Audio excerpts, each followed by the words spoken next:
Welcome to the YouTube channel graphically. जैसा कि हम लोग सर्कल के बारे में पढ़ रहे हैं तो आज उसी से रिलेटेड कुछ नेक्स्ट टॉपिक्स को पढ़ेंगे। देखिए, सर्कल में एक होता है आपका कॉर्ड। कॉर्ड क्या होता है? जैसे अगर आप कोई भी लाइन सेगमेंट सर्कल के अंदर ड्रॉ करते हैं, ये है मान लीजिए, तो ये तो हो जाता है आपका सबसे लार्जेस्ट जो आपका होता है, ये डायमीटर भी बोल सकते हैं आप, इसको भी कॉर्ड बोल सकते हैं। तो ये होता है आपका कॉर्ड, जिसको आप लार्जेस्ट कॉर्ड बोल सकते हैं, जो कि डायमीटर होता है। और नेक्स्ट आपका जो कॉर्ड है, कॉर्ड आप कोई भी यहाँ पर कोई लाइन ड्रॉ कर सकते हैं जो कि दो पॉइंट्स पर कट कर रही हो, तो ये होता है आपका कॉर्ड।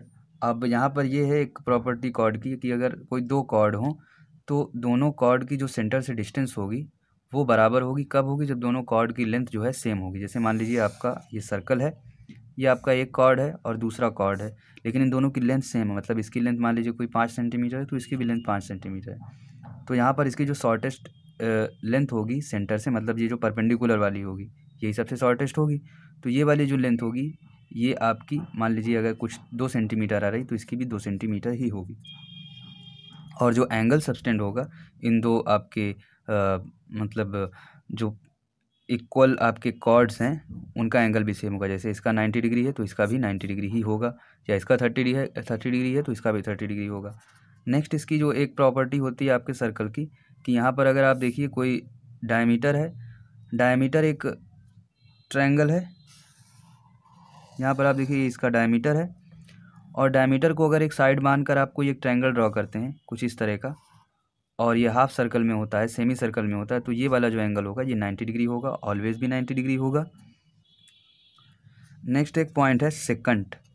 सेकंड देखिए क्या होता है, कोई भी लाइन जो कि किसी सर्कल को दो पॉइंट्स पर कट करती है वो होती है सेकंड। जैसे यहाँ पर आप देखें एक लाइन ए बी है, ए बी लाइन एक सर्कल को सी डी पॉइंट पर कट करती है तो इसको बोलते हैं सेकंड। और एक कॉर्ड की ही प्रॉपर्टी है, जैसे यहाँ पर देखिए दो कॉर्ड्स हैं, एक जो है इंटरनली एक्सटर्नली कट कर रहे हैं किसी ई पॉइंट पर, और एक आपका दूसरा सर्किल है, यहाँ पर आपके कॉर्ड्स जो हैं वो इंटरनली कट कर रहे हैं, मतलब सर्कल के अंदर कट कर रहे हैं।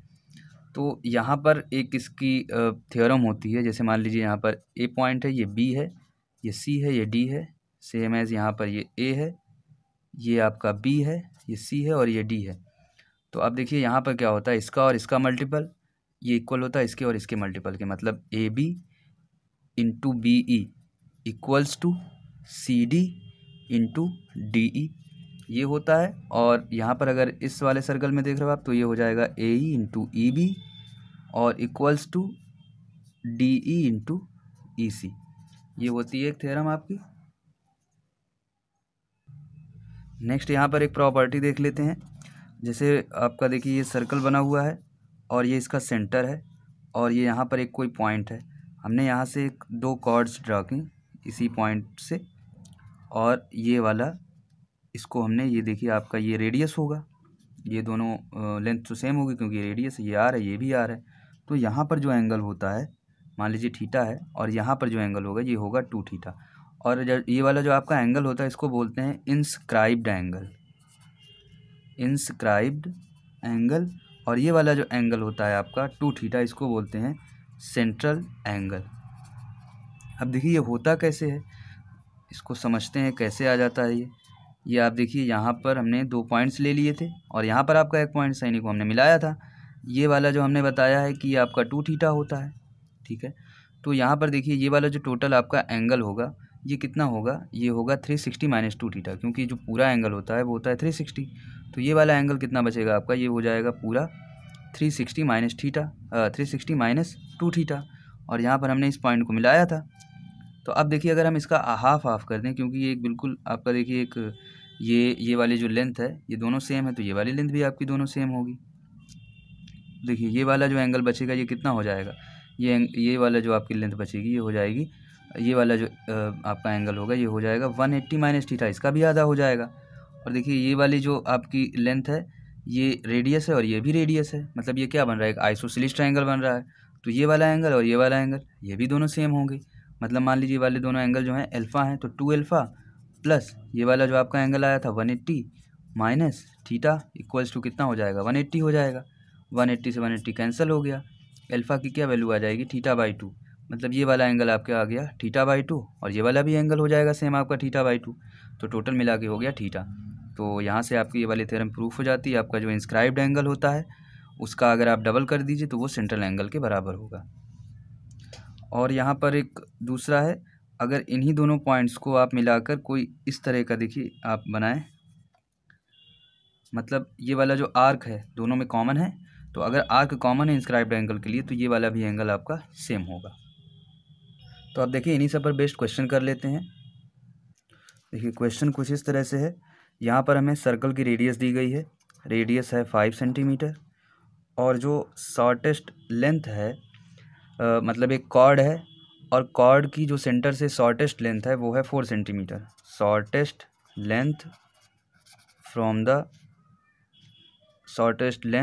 फ्रॉम द सेंटर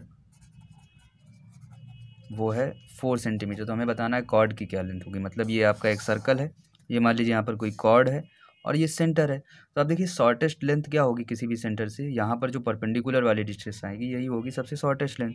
ये आपकी 4 दी गई है और रेडियस 5 दिया गया है और हमें ये कॉर्ड का लेंथ पूछा गया, टोटल लेंथ कितना होगा। तो यहाँ पर पाइथागोरस थ्योरम लगा देंगे, क्या हो जाएगा 25 - 16 मतलब 9, 9 का अंडर रूट आ जाएगा आपका 3, ये वाली डिस्टेंस 3 ये वाली। तो टोटल जो कॉर्ड की डिस्टेंस हो जाएगी वो हो जाएगी 6 सेंटीमीटर। नेक्स्ट क्वेश्चन है, यहाँ पर एक सर्कल बना हुआ है और ये इसका सेंटर है और यहाँ पर देखिए एक तरह का आपका क्वाड्रिलेटरल दे दिया गया है। हमें इस एंगल को बताना है कि ये वाला एंगल क्या होगा और हमें ये वाला एंगल आपको दिया गया है 140 डिग्री।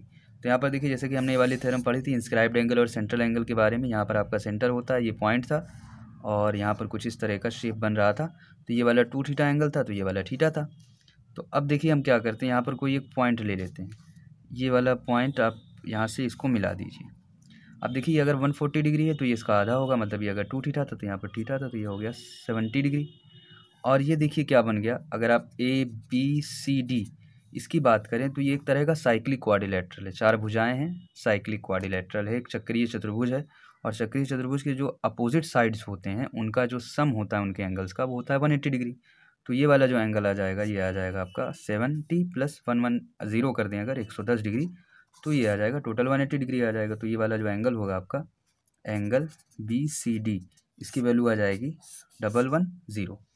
तो यहाँ पर हो गए आपके क्वेश्चंस। अब इसके बाद नेक्स्ट इसमें टेंजेंट के बारे में पढ़ लेते हैं। टेंजेंट देखिए क्या होती है, किसी भी पॉइंट से जो आप स्पर्श रेखा जो ड्रॉ करते हैं वही होती है आपकी टेंजेंट। जैसे आपका सेंटर है और यहाँ पर एक कोई पॉइंट है, मान लीजिए A पॉइंट है, यहाँ A पॉइंट से आपने एक लाइन ड्रॉ कर दी इसको टच करती हुई, तो ये हो जाएगा इस सर्किल का टेंजेंट।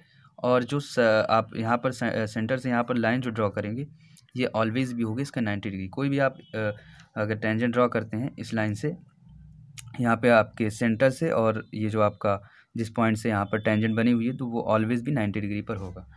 तो यहाँ पर देखिए अगर कोई एक सर्किल है तो उससे आप अगर एक पॉइंट है तो एक ही टेंजेंट ड्रॉ कर सकते हैं।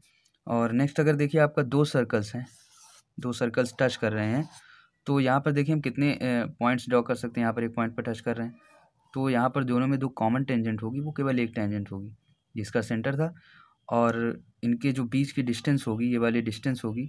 और ये मान लीजिए इसका कोई R1 रेडियस है, इसका R2 रेडियस है, तो D बराबर क्या होगा R1 + R2 हो जाएगा और कॉमन टेंजेंट 1 हो जाएगी।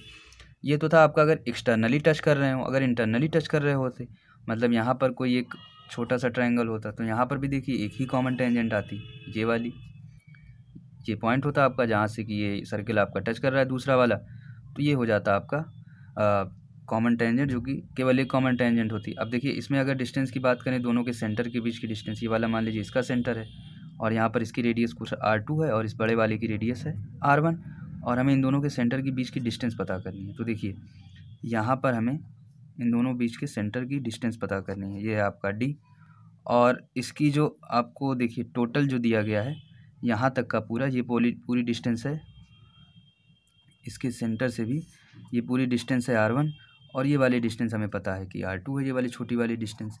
तो अगर R1 - R2 कर दें तो ये आ जाएगा दोनों के सेंटर के बीच की डिस्टेंस R1 - R2, ये आ जाएगा दोनों के बीच के सेंटर की डिस्टेंस और यहाँ पर एक कॉमन टेंजेंट केवल एक ही होगी। अब देखिए नेक्स्ट यहाँ पर देखते हैं अगर 2 सर्कल्स हों कुछ डिस्टेंस पर हों तो वहाँ पर कैसे कॉमन टेंजेंट बनेगी। तो देखिए यहाँ पर आपका 2 सर्कल्स हैं जो कि किसी डिस्टेंस पर हैं ये इसका सेंटर है, ये इसका सेंटर, इसकी रेडियस कुछ r1 है और इसकी डिस्टेंस कुछ r2 है। और दोनों की अगर सेंटर की डिस्टेंस की बात करें तो ये है, मान लीजिए कुछ d है। तो यहाँ से देखिए पहले तो आपका ये एक टेंजेंट ड्रा हो जाएगी, ये एक दूसरी टेंजेंट ड्रा हो जाएगी। इसको बोलते हैं डायरेक्ट टेंजेंट, डायरेक्ट टेंजेंट इन दोनों को। तो इसकी देखिए दो जो है डायरेक्ट टेंजेंट्स हैं, एक ये वाली एक ये वाली। इसके अलावा तो आप कोई खींच नहीं सकते हो जो कि डायरेक्ट हो। लेकिन अगर आप देखो यहाँ से, इस पॉइंट से आप देखो तो यहाँ पर भी एक टेंजेंट ड्रॉ कर सकते हो जो कि दोनों में कॉमन होगी, एक यहाँ से भी आप ड्रॉ कर सकते हो। तो ये जो होती है आपकी, ये होती है क्रॉस टेंजेंट। तो अगर ऐसा कोई सिस्टम बन रहा है, यहाँ पर सर्कल्स कुछ डिस्टेंस पर हैं दोनों, तो यहाँ पर जो होगी दो क्रॉस टेंजेंट होगी आपकी, दो डायरेक्ट टेंजेंट होगी। तो टोटल कितनी टेंजेंट होगी यहाँ पर? 4 होगी। अब यहाँ पर देखिए आपसे पूछा जाता है टेंजेंट की लंबाई कितनी होगी, टेंजेंट की डिस्टेंस कितनी होगी। ये अगर हमें फाइंड आउट करना है तो कैसे करेंगे? हमें यहाँ पर डिस्टेंस भी दी होगी दोनों के सेंटर के बीच की, और r1 r2 भी दिया होगा। तो देखिए कैसे फाइंड आउट करेंगे। अब देखिए मान लीजिए यहाँ पर आपको नहीं समझ में आएगा, यहाँ पर ये कोई छोटा सर्कल है, कोई बड़ा सर्कल है। ये डिस्टेंस है कुछ r1 इसकी रेडियस, और ये है इसकी r2। यहाँ पर ये इसका डायरेक्ट टेंजेंट है और इसकी बीच की लेंथ हमें पता है, ये कितना है? d है। अब यहाँ पर देखिए जो भी आपका जो टच पॉइंट होता है, वहाँ पर आपको पता है कि ये वाला जो एंगल होता है ये 90 डिग्री होता है इसके सेंटर से। और यहाँ पर इसका जो टेंजेंट वाला पॉइंट है, इस पर अगर आप कोई लाइन ड्रॉ करते हैं तो वो 90 डिग्री के एंगल पर होती है। सेम एज यहाँ पर भी 90 डिग्री का एंगल होता है। मतलब अगर आप देखो इसको कुछ इस तरह का बन रहा है फिगर, ये आपका डी है और यहाँ पर, और ये यहाँ पर मान लीजिए ये r1 थी और ये r2 है, और ये आपकी कुछ बन रही है टेंजेंट बन रही है। तो ये भी आपका 90 डिग्री होगा और ये भी आपका 90 डिग्री होगा। अगर आप इस तरह से ड्रॉ कर दें इसको, ये आपकी देखिए ये वाली जो है ये टेंजेंट है। टेंजेंट से देखिए ये कुछ r1 पे था, ये 90 डिग्री, और ये दूसरा वाला r2 पे, ये भी 90 डिग्री, और ये आपकी दोनों के सेंटर के बीच की डिस्टेंस है, ये d। ये हमने कुछ अच्छे से बना लिया ताकि हमें समझ में आए। तो अब देखिए ये एक तरह का आपका राइट एंगल ट्रायंगल बन रहा है। अगर यहाँ से हम एक लाइन ड्रॉ करें इस पॉइंट से, ठीक है, तो ये वाली डिस्टेंस आपकी r1 हो जाएगी क्योंकि हमने इसके पैरेलल लाइन ड्रॉ की है, और ये वाली डिस्टेंस कितना हो जाएगी? r2 minus r1। तो यहाँ पर आप देखिए एक राइट एंगल ट्रायंगल बन रहा है, ये 90 डिग्री, और हमें यही पता करना है आपका ये जो टेंजेंट है इसकी लेंथ कितना है। यही वाली लेंथ हमें पता करना है क्या होगी। तो यहाँ पर देखिए हमें हाइपोटेन्यूस पता है, कर्ड पता है, इसका लंब पता है। तो यहाँ पर अगर हम पाइथागोरस थ्योरम लगा दें तो हम बेस को बता सकते हैं टेंजेंट की लेंथ कितना होगी। टेंजेंट की जो लेंथ हो जाएगी ये हो जाएगी d स्क्वायर माइनस में r2 माइनस r1 का होल स्क्वायर। ये हो गया अंडर रूट में। तो ये आ गई आपके कॉमन टेंजेंट की लेंथ जो कि आपकी डायरेक्ट टेंजेंट है। ये तो हो गया आपकी डायरेक्ट टेंजेंट की जो लेंथ है। अगर आपसे क्रॉस टेंजेंट की लेंथ पूछा जा रहा है तो उसको कैसे फाइंड आउट करेंगे? यहाँ पर भी देखिए सेम, यहाँ पर भी जो आपका एंगल बनेगा ये 90 डिग्री होगा, और यहाँ पर भी इसका जो एंगल बनेगा ये भी 90 डिग्री होगा। तो अगर इसको हम थोड़ा सा इस तरीके से बनाएं, ये देखिए आपकी टेंजेंट इस तरह से, ये है आपकी टेंजेंट, और ये हमें पता है इसकी डिस्टेंस, यहाँ से कहीं मान लीजिए कट कर रहा है, ये है इसकी डिस्टेंस सेंटर की। यहाँ पर ये इसका सेंटर है और यहाँ पर ये इसका सेंटर है, और जो दोनों का एंगल है ये है आपका 90 डिग्री। तो ये देखिए ये है आपकी टेंजेंट, ये है टेंजेंट, और ये एंगल है आपका 90 डिग्री, ठीक है। अगर देखिए हम इस डिस्टेंस को थोड़ा सा एबव कर दें, मतलब ये वाली डिस्टेंस r1 है, ये r2 है। अगर हम ये वाली जो डिस्टेंस है आपकी d जो आपको पता करना है, ये आपकी टेंजेंट है, अगर हम टेंजेंट को थोड़ा एबव ले जाएं, मतलब यही वाली जो टेंजेंट है थोड़ा सा इस तरह से कर दें, तो देखिए इसकी लेंथ क्या हो जाएगी? ये वाली लेंथ r1 और ये वाली लेंथ r2, तो टोटल लेंथ कितना हो जाएगी? r1 प्लस r2, और ये जो है एंगल ये है 90 डिग्री। तो अब अगर हमें पता करना हो कि हमें टेंजेंट कितना फाइंड आउट करना है, टेंजेंट की लेंथ, तो टेंजेंट की लेंथ कितना आ जाएगी आपको? देखिए इस तरह का बन गया कोई, ये वाली हमें लेंथ पता करनी है, ये वाली जो आपकी डॉटेड में दिखाई गई है, और ये आपका डिस्टेंस है, ये वाली जो हाइपोटेन्यूस है। तो d का स्क्वायर माइनस, अगर इन दोनों को ऐड कर दें, r1 प्लस r2 का स्क्वायर, ये आ जाएगी आपके क्रॉस टेंजेंट की लेंथ। अब देखिए आपका इसी पर एक क्वेश्चन कर लेते हैं टेंजेंट पर ही बेस्ड।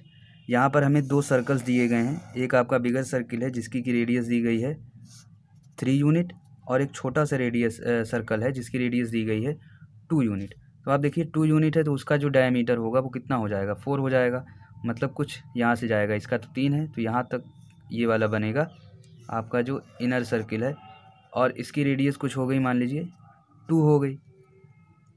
तो अब हमें पता करना है कि ये जो आपका बिगर सर्किल है इसकी सबसे हमें बड़ी कॉर्ड को पता करना है, जो सबसे लार्जेस्ट कॉर्ड होगी जो कि इनर सर्किल के बाहर। तो देखिए सबसे बाहर जो होगी वो यही कॉर्ड होगी। अगर हम इस कॉर्ड की लेंथ पता कर लें तो यही हमें पता करना है। मतलब इस क्वेश्चन में कहा गया है हमारे पास 2 सर्कल्स हैं, एक सर्कल है जिसकी रेडियस 3 है बड़े वाले की, और एक सर्कल जो है छोटा है जो कि 2 यूनिट की रेडियस है जिसकी। और जो आपका 2 यूनिट का रेडियस का सर्किल है वो इसके अंदर इंस्क्राइब्ड है। और हमें यहाँ पर बताना है जो आपका बिगर सर्किल है उसकी सबसे बिगेस्ट कॉर्ड को बताना है जो कि इस इंस्क्राइब्ड सर्कल से बाहर हो, मतलब इसके अंदर ना हो। तो यहाँ पर देखिए अगर आपसे बिगेस्ट कॉर्ड पूछा जाता, कोई कंडीशन ना दी जाती, तो यहाँ पर आपकी जो बिगेस्ट कॉर्ड हो जाती वो इसका डायमीटर हो जाता बड़े वाले सर्कल का। बट हमें यहाँ पे पूछा गया है बिगेस्ट कॉर्ड वो हो जो कि इंस्क्राइब्ड सर्कल के बाहर हो, या टच कर रही हो तो भी चलेगा, बट यहाँ पर उसके अंदर ना हो। तो देखिए इसकी लेंथ कैसे फाइंड आउट करेंगे। देखिए ये टोटल लेंथ आपको पता है कि ये कितना है, 3 है, और ये भी टोटल लेंथ आपको पता है ये कितना है, 4 है। तो ये वाली जो लेंथ होगी ये कितना होगी, 4 - 3 मतलब 1। तो मान लेते हैं ये वाली लेंथ हो गई आपका 1। यहाँ पर एक आपको लाइन दी गई है और ये डिस्टेंस आपको पता है सेंटर से 1 डिग्री है, और यहाँ पर ये एंगल बनेगा 90 डिग्री का। 90 डिग्री का एंगल क्यों बनेगा, क्योंकि यहाँ पर आप देखिए जब 90 डिग्री का एंगल बनेगा, हमको पता है किसी भी आप सेंटर से अगर देखिए कोई भी कॉर्ड ड्रॉ की जाती है और यहाँ पर इसका सेंटर से हम फाइंड आउट करते हैं जो सबसे शॉर्टेस्ट डिस्टेंस होती है वो होती है आपके सेंटर से, और वो 90 डिग्री का एंगल बनाती है।